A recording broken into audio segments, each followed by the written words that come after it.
ఏర్పాటు చేసిన నిర్వాహకులు వాసవి క్లబ్ అండ్ కలవ సుజాత అభిమాన సంఘం వాళ్ళందరూ కూడా ప్రత్యేక ధన్యవాదాలు తెలియజేస్తున్నాను.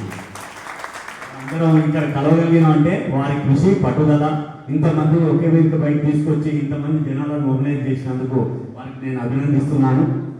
ఈ యొక్క కార్యక్రమానికి అధ్యక్షత వహించిన పిట్టపల్లి రాఘవరావు గారికి మరియు మన అందరికీ ఆదర్శం, రాజకీయంగా ఎదగాలంటే కూడా మనం ఎవరిని ఆదర్శంగా తీసుకోవాలంటే కలవ సుజాత గారిని ఆదర్శంగా తీసుకోవాలి. వారు మన వైశ్యులని ఆమెకు వైశ్య కార్పొరేషన్ చేయలేదు.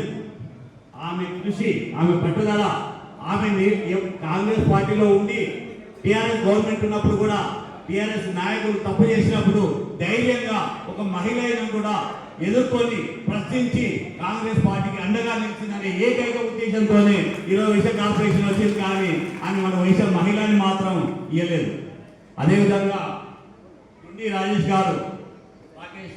గారు మీరు మన ఆంధ్రప్రదేశ్ ఆర్యవైశ్య ముద్దుబిడ్డ మరియు ఆర్యవైశ్య కార్పొరేషన్ చైర్మన్ గా ఇక్కడికి మన తెలంగాణ ప్రాంతానికి వచ్చినందుకు వారికి ప్రత్యేక అభినందనలు తెలియజేస్తున్నాను.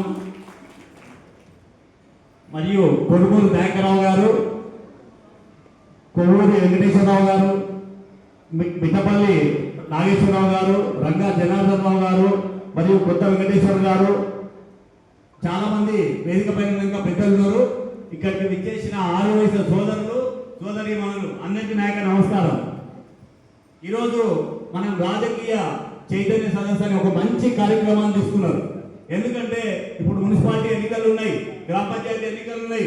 ఈ తరుణంలో మనందరికీ కూడా ఒకసారి మనం ఏంటి అని తెలియాలి, మనకు చైతన్యం తీసుకురావాలి, మనను ఒకసారి నిద్ర లేపాలనే ఉద్దేశంతో ఏర్పాటు చేసినందుకు ఈ నిర్వాహకులను మరొకసారి అభినందిస్తున్నాను. మనం ఈసారి ఓసీలలో ఉన్నాం, ఎప్పుడు కూడా మనకు రిజర్వేషన్స్ అనేవి ఉండవు. మనం ఎన్ని జనరల్ సీట్లను పోటీ చేయాలి, ఒకే ఒక్క అవకాశం మహిళలకు రిజర్వేషన్ దొరుకుతుంది జనరల్లో. మరి ఎక్కువ మందికి మహిళలకు అవకాశం వస్తుంది పోటీ చేయాలంటే ఓసీ మహిళగా, అప్పుడు కూడా జనరల్ మహిళలే. ఎందుకంటే అందరితో పాటు మనం కూడా పోటీ చేసే అవకాశం వస్తుంది. కాబట్టి మనం అందరం కూడా ముఖ్యంగా ఈరోజు కలవ సుజాతక్కను ఆదర్శంగా తీసుకోవాలి.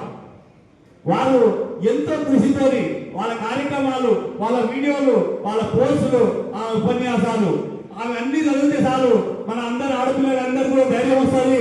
ఆమెను ఒకసారి తలుచుకొని బయటికి వెళ్ళామంటే రాజకీయంగా మన అందరం కూడా ముందుకెళ్తామని నేను తెలియజేస్తున్నాను. అక్క ఎంతో కష్టపడి ఎంత శ్రమించో ఈరోజు ఈ పోస్టుకు వచ్చింది.